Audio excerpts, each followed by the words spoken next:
30 years.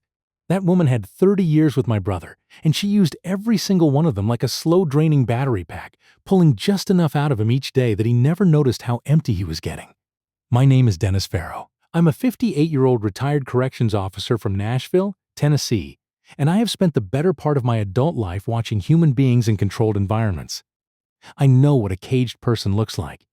I know the specific stillness that develops in someone who has stopped expecting anything different from their situation. I recognized it in my brother Wesley 3 years into his marriage with Marilyn. I just didn't know what to do about it until the night he called me from a parking lot at 2 o'clock in the morning, shaking so hard I could hear it through the phone. Wednesday, September 3rd, 2:14 a.m., my phone buzzed on the nightstand. Yvonne didn't move. She sleeps the way righteous people sleep, which is deeply and without guilt. I grabbed the phone, saw Wesley's name, and was already sitting up before the first ring finished. Wes? Breathing. Then, Dennis. One word. My brother's voice, and something in the one word that I hadn't heard since we were 9 years old and he'd fallen off the garage roof and couldn't figure out if he was hurt or not. Where are you? Grocery store parking lot. Bardstown Road. It's 2 o'clock in the morning. I know. I couldn't go home. There was this thing with the fishing trip and He stopped, started again. Dennis? I asked her. I asked her if I could go fishing with Wade's cousin next weekend. One weekend. I haven't been fishing in 4 years. 4 years? I waited. She said no. Said she needed the garage reorganized before the Whitfields come over next month. Dennis, the Whitfields aren't coming until October. I can go fishing and reorganize the garage and still have 3 weeks left over. I told her that. You know what she did? Tell me. She didn't yell. She didn't argue. She looked at me and she said, I thought you cared about this family, and walked out of the room. A pause. I've been sitting in this parking lot for an hour because I don't know how to go back in there. I looked at the ceiling. Yvonne's hand found my arm in her sleep. She has radar, that woman. I put my hand over hers for a second. Wesley, stay on the phone. Tell me everything. He talked for 91 minutes. I know because I checked my call log the next morning, and 91 minutes still felt like he'd barely scratched the surface. The promotion at his engineering firm, the one 12 years ago, that would have moved them to Denver. Wesley had wanted it, had practically already accepted it in his head. Marilyn called his supervisor directly and declined on his behalf. Told the man that Wesley had decided the timing wasn't right for the family. Wesley found out from his supervisor 2 weeks later. Marilyn's explanation, I was protecting us. The savings account, Marilyn's name only, always had been. Wesley's direct deposit went into it. Wesley got an allowance. He used that word, allowance. And I had to physically stop myself from saying something. For gas and lunch, Julian Reeves, Wesley's closest friend since college. The man stood as his best man at their wedding. Marilyn decided roughly 8 years ago that Julian was irresponsible and a bad influence because Julian had gone through a divorce. And that kind of thinking is contagious. Wesley hadn't spoken to Julian in going on 7 years. Grant and Aaron, his own kids. Good kids, both of them, but raised in a house where they watched their father ask permission to exist. Grant was 26 and still thought that was how marriages worked. Aaron had moved to Lexington 2 years ago and called her dad when she knew Marilyn wasn't home. I sat in the dark of my bedroom in Nashville and I felt something shift in my chest. Not anger, not yet. Something quieter, the feeling of a decision forming. Wesley, I said when he finally ran out of words, go across the river. Get a room at the Jeffersonville Inn. I know the manager there. I'll call ahead. Dennis, I can't just. You're already in a parking lot at 2 o'clock in the morning. You've already left for the night whether you meant to or not. Go to the Jeffersonville Inn. I'm coming to Louisville. A long pause. You don't have to. I know I don't have to. I want to. I swung my legs off the bed. I've wanted to for about 25 years, brother. This just finally felt like the right time. Yvonne was awake when I hung up. She didn't pretend otherwise. How bad? She asked. Bad. I turned on the lamp. I'm going to Louisville. She sat up, looked at me the way she's looked at me for 32 years. Steady, clear, already 3 steps ahead. The switch. She nodded slowly. We'd talked about this. Not seriously, not as a real plan, just one of those conversations married people have when they're frustrated about something they can't fix. What if you just went, and the sentence had never finished until now? How long? Week, maybe 10 days. She reached over and picked up her phone. I'll call the school and reschedule your sub-coverage. Yvonne teaches 4th grade. She has handled every complicated thing in our lives with the same calm she uses to explain fractions. It is one of the reasons I love her unreasonably. You're going to need to practice his handwriting. He still does that thing with his 7s. I know. We're identical, Yvonne, not strangers. You haven't been in the same room with Marilyn for 4 years. She's going to be looking for anything off. She gave me the look. Practice the 7s, Dennis. I practiced the 7s. I arrived in Louisville on Friday morning, September 5th. Wesley was in room 114 of the Jeffersonville Inn, a good room, Riverview, the kind of place that's comfortable without being impressive. He looked like a man who'd slept for the first time in years and hadn't quite figured out how he felt about it. We sat across from each other at the small table by the window, and I studied his face. Same face I've been looking at since before I can remember. Same jaw, same eyes, same slight asymmetry on the left side that only matters to us. 58 years of the same genetic information diverged into 2 entirely different experiences. Wesley looked at me the same way. "This is strange," he said. "It's always strange. We're twins." "No, I mean," he gestured between us. "You look like what I think I'm supposed to look like. Does that make sense?" It made complete sense, and it was the thing that decided it for me right there at that table, more than anything else he'd said on the phone. "Here's what's going to happen," I said. "You're going to tell me everything. Schedules, routines, what she makes for dinner Monday through Sunday, what you watch on weeknights, what you drive to work, what route you take, what time you're expected home, her patterns, her triggers, her tells. Everything. Dennis, she's going to know. She might eventually." I picked up the coffee cup. "But I promise you, she's going to spend the days before she figures it out more confused than she has ever been in 30 years of managing your life. And that confusion is going to be educational for everyone." Wesley was quiet for a moment. Then the smallest thing. The corner of his mouth moved. "She reorganized the garage last spring. There's nothing in it that needs doing. I know she made that up." "I know, Dennis." He looked out at the river, the Ohio moving slow and gray in the September morning.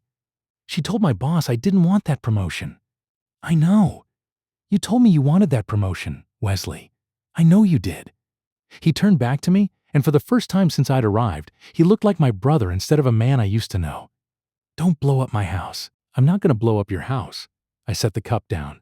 "I'm going to remind it what you sound like." We spent all of Friday and Saturday in that hotel room. Wesley talked.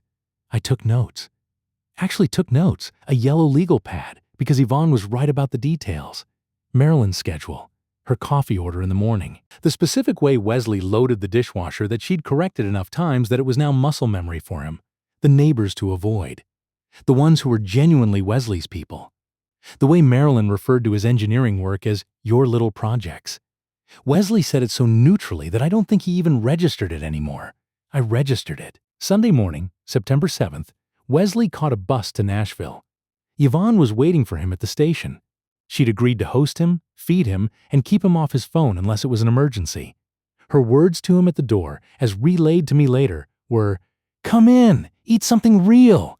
Your brother's got this." Sunday afternoon, I drove Wesley's car, a sensible gray sedan that had Marilyn's preferred radio station already programmed, across the river and into Cherokee Triangle, Louisville. I parked in Wesley's driveway, sat for a second. 30 years she ran this man. 10 days, I figured. 10 days of a different version of the same face. Let's see what Marilyn Cross does when the machine doesn't run. I got out of the car and walked into my brother's house. Marilyn was in the kitchen. Sunday dinner, pot roast, which Wesley had mentioned was her signature performance dish, the one she made when she wanted the house to feel like everything was fine. She looked up when I came in. "You're late. Traffic on the bridge." I set Wesley's keys on the hook by the door. Right hook. Wesley had specified, always the right hook, and walked to the kitchen like I'd done it 10,000 times. Because Wesley had at least 10,000 times. "The Whitfields confirmed for October 15th, Marilyn said, not looking up from the stove. "I told them we do dinner here. I need you to look at the garage this week. The shelving on the left side has been loose for months." "I'll take a look," I said. "Also, your mother called." "I'll call her back." She called twice. I turned, looked at Marilyn directly. She was still facing the stove, poised, composed. The specific posture of a woman who expects her words to land without requiring eye contact to enforce them. 25 years of watching people in institutions taught me something. People who control others rarely look at them when they're giving instructions. Eye contact implies negotiation. Instructions don't negotiate. "I'll call her back, Marilyn," I said.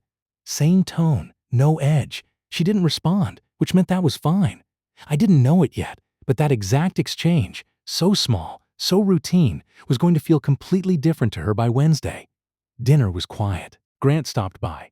He lives 12 minutes away in Douglas Loop, worked at a marketing firm downtown, and ate with us. He looked at me once across the pot roast with an expression I couldn't fully read. Not suspicious, something more careful than that. I filed it away. After Grant left, after the dishes were done, I did them without being asked, which apparently was not Wesley's pattern, because Marilyn watched me from the doorway with an expression like she was checking if the step was broken. I sat in the living room and watched the evening news. Marilyn came in at 9 o'clock, sat in her chair, picked up her book. 10 minutes passed. "You're quiet tonight," she said. "Long week. Good quiet, though." She turned a page. I looked at the television. "Good quiet, though." Wesley had told me she hated that phrase, that he'd used it once years ago, and she told him that quiet is never good. It just means something's being avoided. I waited 30 seconds. What does that mean? Good quiet means I'm comfortable. I didn't look away from the TV. Means the house feels okay. Doesn't always feel okay. A pause long enough to park a car in. "The pot roast was good," she finally said. "Yeah," I said. "It was." I went to bed at 10:30. Lay in Wesley's bed, in Wesley's room, and looked at the ceiling. He's been sleeping in this room for 30 years. Same ceiling, different man than he started as. Not for long. Monday, September 8th, 6:45 in the morning. I was making coffee when Marilyn came downstairs in her robe, already operating, already in the mode I'd come to think of as management posture. Chin up, shoulders set. The morning briefing face. "The Hendersons are coming Saturday," she said, pulling her mug from the cabinet. "I need you to confirm the menu with Carol Bennett. She has that dairy thing now. And move your thing with Grant to Sunday. Also, make sure your car is out of the driveway by 10 o'clock. Carol comments on cars." I poured my coffee, turned around. "No." Marilyn stopped. Not froze. Stopped. The way a machine stops when you pull a plug. Everything that was in motion just ceased. "What?" "Grant's thing stays where it is. My car's fine in the driveway." I picked up my mug. "Call Carol yourself about the dairy thing. You're better with dietary details than I am anyway." The silence that followed was the loudest thing I'd heard since leaving Nashville. Marilyn's face did something I don't think her face was accustomed to doing. It searched, scrolled through responses the way you scroll through a menu looking for something that fits the situation, and came up empty. "Wesley, very measured. I'm just asking you to." "I know what you're asking." Still calm, still warm, even. Not cold. I wasn't being cold. That wasn't the point. The point was simply that there was a man in her kitchen who meant what he said. I'm good on all of it except those 3 things. Those 3 things, I'm passing back. She left the kitchen without finishing her coffee. I didn't know it yet, but she was going directly to her phone, and who she called would become very important before the week was out. Monday's no-scent ripples. By Monday evening, I felt them. Marilyn was pleasant at dinner. Specifically, deliberately, surgically pleasant. The kind of pleasant that is designed to make you feel the weight of the alternative. See how nice this can be when you cooperate. Wesley had described this exact mode. He called it the good weather warning. Sunny skies right before she needed something. "I was thinking," she said, passing the salad, "that we could repaint the den before the Whitfields come. The den looks fine. It looked fine 3 years ago. It looks dated now. I like it. Pleasant face. Persistent. I just think it would be nice. Then let's talk about it after the Whitfields come and we see whether they even notice." I took the salad. No sense painting for guests who might not care. She put the salad bowl down with slightly more precision than necessary. "That's 2, I thought. "Keep going, Marilyn." Wednesday, September 10th. Erin called in the afternoon. Wesley's younger daughter, 23, calling from Lexington. She called the house phone, which I'd noted was her pattern. She avoided Marilyn's cell whenever possible. "Hey, Dad." Her voice was bright but listening. The specific brightness of a child who has learned to take emotional temperature before entering a room. "Hey, sweetheart, how's Lexington?" "Good. Really good. Hey, are you okay? You sound different." Oh, she's sharp. Different how? I don't know. More. A pause. Dad, did you actually tell Mom no about something? I smiled at the wall. Why do you ask? Because she called me Monday and said you were being difficult. And Dad, I've never heard her use that word for you. She uses that word for Grant when he pushes back. She never uses it for you. Things change, I said carefully. Dad, softer now. Is everything okay? Are you okay? She deserves the truth. Not yet. But she deserves to know something real. I'm the best I've been in a while, Aaron. I promise. You don't need to worry about me right now. A pause. She was working something out. Okay, she said slowly. I believe you. Good. Come visit soon. Bring your appetite. I'm cooking Saturday. You're cooking? You never. Another pause. Okay. Yeah, I'll come Saturday. I hung up and stood in Wesley's kitchen for a moment. She knows something's different. She just doesn't know what. And the fact that her first instinct was concern, not irritation, not suspicion, that tells me everything about what kind of daughter Wesley raised, even from inside a managed house. I texted Wade Kessler in Nashville. How do you feel about a drive to Louisville Saturday? Wade texted back in 4 seconds. Do I get to watch you do the thing? Yeah. Leaving Friday night. What time? Thursday, September 11th. Marilyn called Eleanor. I know because Grant told me he stopped by Thursday evening on what I was beginning to understand were increasingly frequent visits. He'd been by Monday too, and again Wednesday for 20 minutes. Each time he watched me with that careful, unreadable expression from Sunday dinner. Thursday, he stayed for an hour. We sat on Wesley's back porch, September evening cooling off, the Cherokee Triangle neighborhood doing its quiet thing around us. She called Grandma Eleanor, Grant said. Not a question. Said you were going through something and that Grandma should probably check in. He picked at the label on his bottle. Grandma Eleanor called me after, asked me if Dad seemed okay. What did you tell her? He looked at me sideways. That expression again, careful, precise, landing somewhere between a question and a statement. I told her Dad seemed great, he said. Best I'd seen him in years. Honestly. We sat with that for a moment. Uncle Dennis, Grant said quietly. I didn't answer. I figured it out Monday night. He said it flat. No drama.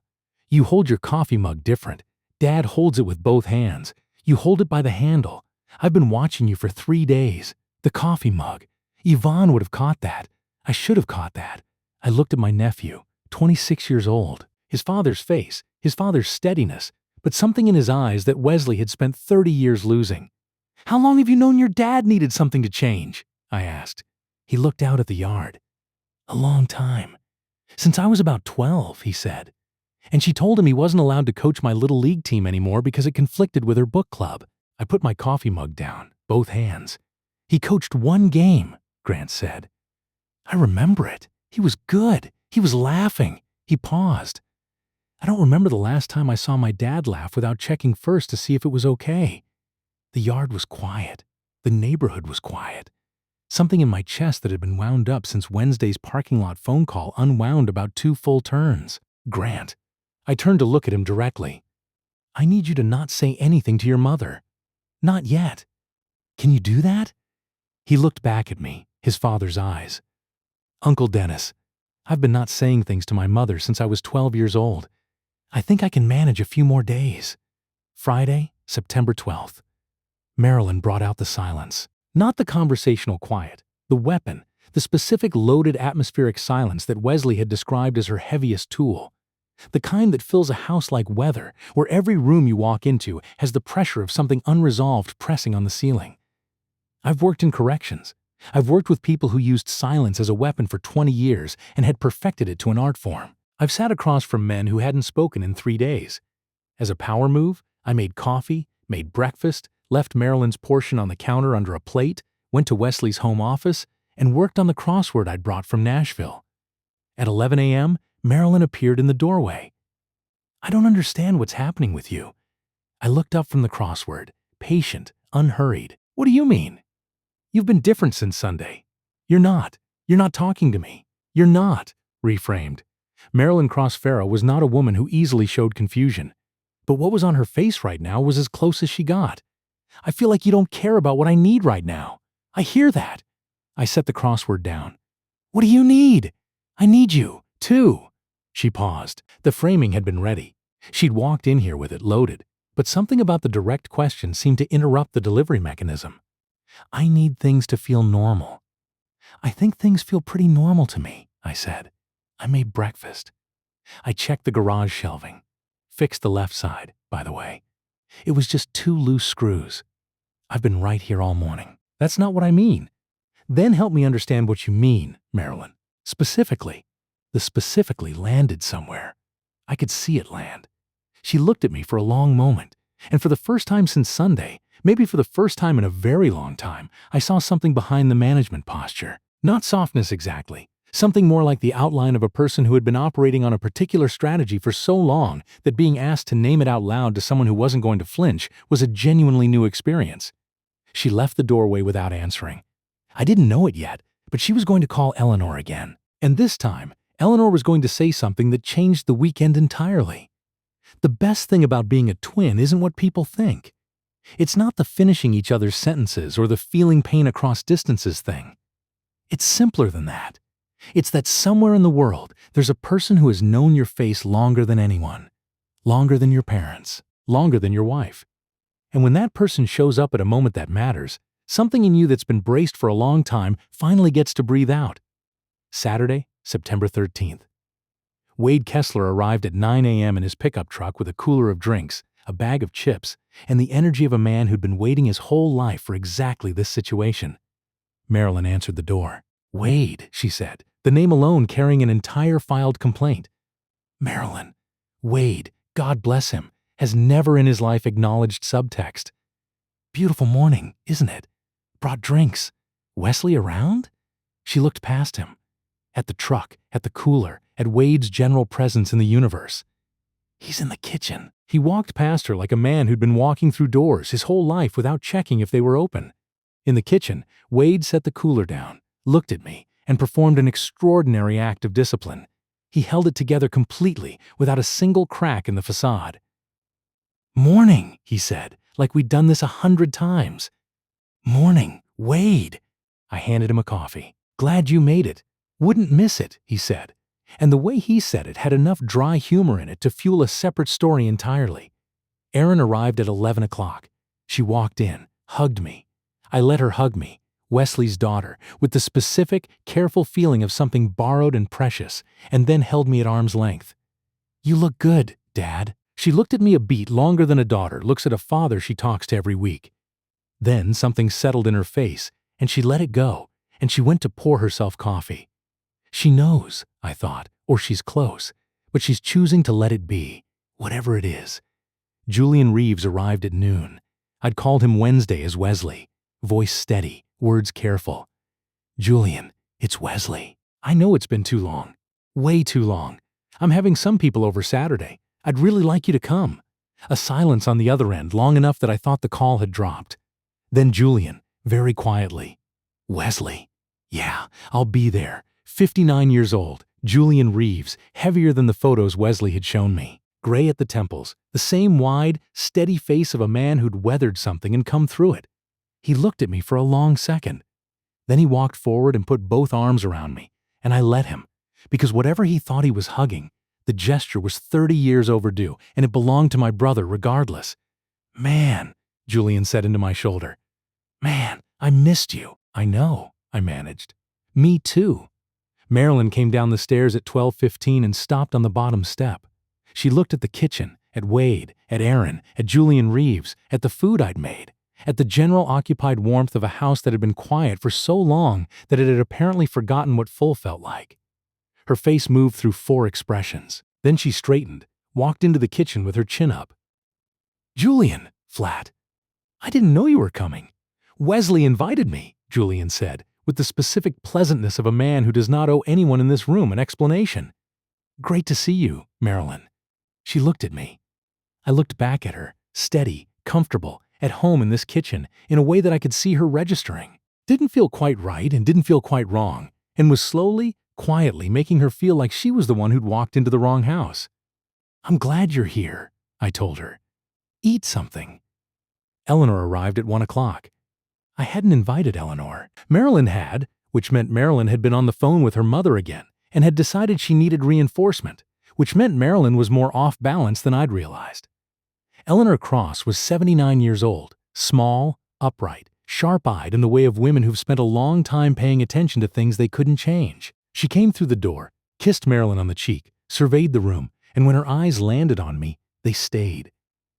"Wesley." She held out both hands. I took them, looked at her. Something in her face was doing the same math Grant had done Monday night, and she was further along in the calculation. "Eleanor, glad you could make it. Been a good week," I said. She held my gaze one beat longer than comfortable, then moved into the kitchen. I didn't know it yet, but Eleanor Cross had made a phone call that morning that had nothing to do with Marilyn. The afternoon moved the way good afternoons move, with noise and food and overlapping conversation. Julian and Wade found each other immediately and settled into the easy back and forth of two men who'd both spent years in Wesley's orbit and had never been allowed to meet. Grant arrived at 2, walked in, looked around, saw Julian Reeves, and said, "Is that? Did someone actually invite?" And then caught himself and sat down and said nothing else. Just watched the room with the same quiet attention he'd had all week.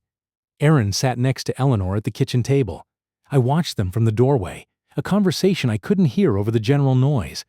Something passing between them that was low and careful and real. Marilyn managed the room the way she always managed rooms, moving through it, directing, repositioning, offering drinks people hadn't asked for, steering conversations. The performance was smooth. It was always smooth. But the room wasn't responding the way rooms usually responded to her. Because the room wasn't organized around accommodating Marilyn Cross-Farrow. It was organized around a man she'd thought she'd fully managed 20 years ago, doing things she'd shut down so completely that the people who remembered him doing them had stopped expecting to see it again. At 3:15, I raised a glass. "To Wesley," I said. The room went quiet. "Wherever he is right now, and I know exactly where that is. This one's for you." The room raised their glasses. Even Marilyn lifted hers slightly, with an expression I couldn't entirely categorize. My phone buzzed. A text from Wesley, from Nashville, from my house, where Yvonne had made him eat 3 real meals a day and sleep 8 hours, and apparently also watch old baseball games and cry once, productively, about the Denver promotion. "I can hear them from here. Go get 'em, brother." I put the phone in my pocket. Looked up. Eleanor was watching me from across the room. Not suspicious exactly. Something more like recognition. The expression of a woman who has seen this face before and is deciding quietly what to do with the information. She put her glass down, stood up, and walked over to me with the deliberate steadiness of a 79-year-old woman who has decided she's done waiting. "Walk with me," she said. We stood on Wesley's back porch, the September afternoon cooling around us, the Cherokee Triangle neighborhood going quiet in the way it goes quiet on Saturdays. Just enough sound to feel inhabited. Eleanor looked out at the yard. "You're not Wesley," she said. I didn't answer. "You're Dennis. I've known since you took my hands at the door." She paused. "Wesley always hugs me. He doesn't take hands. You took my hands because you didn't know." I leaned against the porch railing. The handshake. One more detail I missed.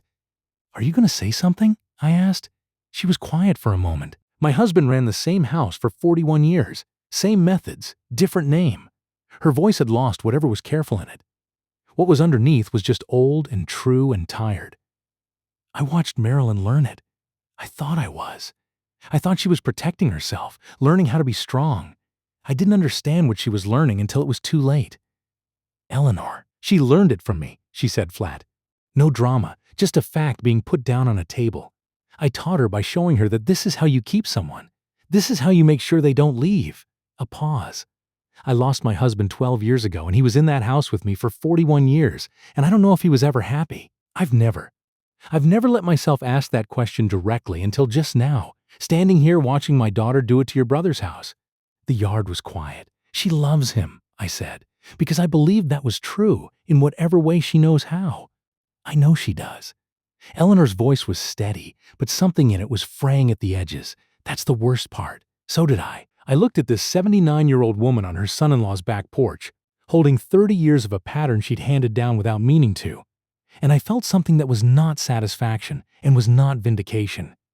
It was something heavier and more honest than either of those things. "Will you talk to her?" I asked. Eleanor turned to look at me. Dean's brother. The man who'd driven 4 states and worn his brother's life for a week because a phone call from a parking lot at 2 in the morning had finally made it impossible to do nothing. "That's why I came today," she said. At 4:30, Wesley's gray sedan pulled into the driveway. Yvonne had driven him. She came in first, gave me a look that said, "I know everything, and I'll debrief you later," and went to introduce herself to Julian Reeves. Wesley walked into his kitchen. Same face, same height, same 58 years of shared genetics, in the same room for the first time in 10 days. He looked around at Julian, at Wade, at Grant, who stood up immediately from his chair, at Erin, who made a sound she quickly covered with her hand, at his house, his kitchen, full. Then he looked at me, and I stepped aside, because the point of the whole 10 days, every no, every steady morning, every conversation, every cup of coffee held correctly, was this: getting out of the way, giving my brother back the room he'd been slowly squeezed out of. Wesley walked to the kitchen table, sat down. Grant sat across from him. Erin put her hand over her father's. Marilyn stood at the edge of the kitchen, watching. The management posture was gone.